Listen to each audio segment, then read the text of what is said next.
Welcome back to the set of the gloves are off. We're going to continue on with Dump and Change and Brian's favorite golfer. Let's talk about him. Why not? I'm calling this one on par. Graham McDowell came back and eventually beat Tiger out in the tournament that Tiger was hosting. But is it safe to say, with how Tiger performed, the Tiger is back?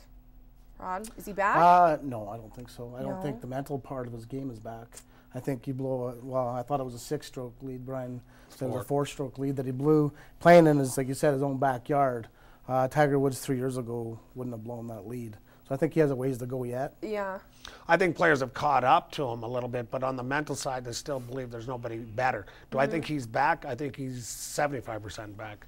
Because if he was completely back, that game that would have been locked up. Yeah. But let's give McDowell some credit. Did you see the 2 putts he made to win it? Yeah. I mean, Tiger's only a foot and a half to win on the 18th, and McDowell makes a 15-footer. Yeah. Amazing, So, you know, good for McDowell. What's it going to take for Tiger to get that mental edge back? That sort of seal in the deal, the ability to close. That's what I feel like he's missing. What's it going to take for him to get there? Time. Just time? No, it's a battle between his ears right now. I mean, but it's not as bad as it was. No. I mean, we saw him shoot, what, 18 over this year? Yeah. When has Tiger Woods ever done that? I mean, you can tell where he was and where he was. He almost had some of his swagger back. Yeah, it was good to see the pump fist on the third day. Did you watch him? He's got to stop throwing the club, though. I'm sorry, Tiger. If by chance you're listening, I'm going to agree with you on that. I think it's a joke. I am so over it. We got to move on, though. We're going to talk a little hockey now. Edmonton Oilers are on a very impressive streak. Got some bad news Monday, though. Yesterday, Alex Hemsky out again. How much is this going to hurt the team going forward? It's going to hurt him.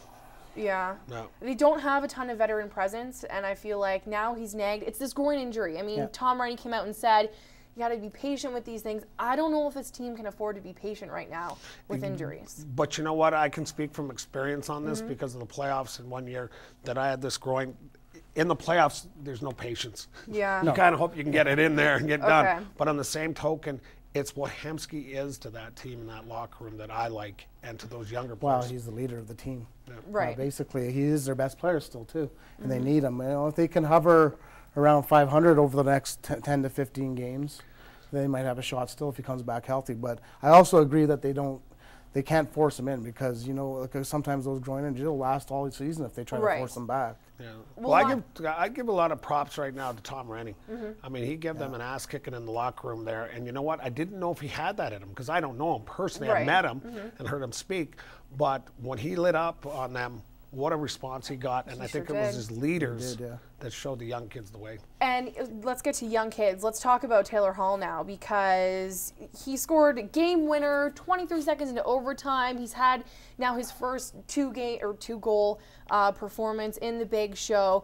Is Taylor Hall now kind of saying to people out there, hey, you know what? I've made my way. I'm here to stay. I'm not going anywhere. Is it safe to say that he's at that point now?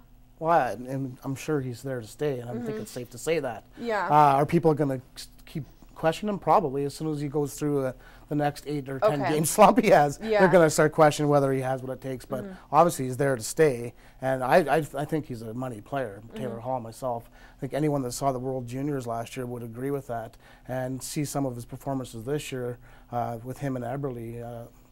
I think he's well, for sure I'm an Eberle fan a little bit more. I think Taylor Hall's a better skater by there's no comparison. But on the same thing, the only thing I think will get in Taylor Hall's way is his attitude. Okay. And I think if the leaders and the coach can keep him in check, you're going to see a great player because he's got all the skills in the world to be a top 10 player. But it's going to be some growing experiences here. Oh, for sure there is. There's going to be more slumps. You can tell by, like, you talk about a guy who's got a swagger. This kid's got a swagger, and you know that swagger's going to get some of that's going to get knocked down a bit. But how he responds and how he comes back and how the coaching and the older players deal with him, because you watch him in games, you watch the old vets go after him in different teams. They go after Hall big time. Yeah, they do, and he hasn't backed down. All right, well, we have to back up because now we have to take a commercial break. But stay tuned because for the first time ever on The Gloves Are Off, we're going to play a little game with the guests.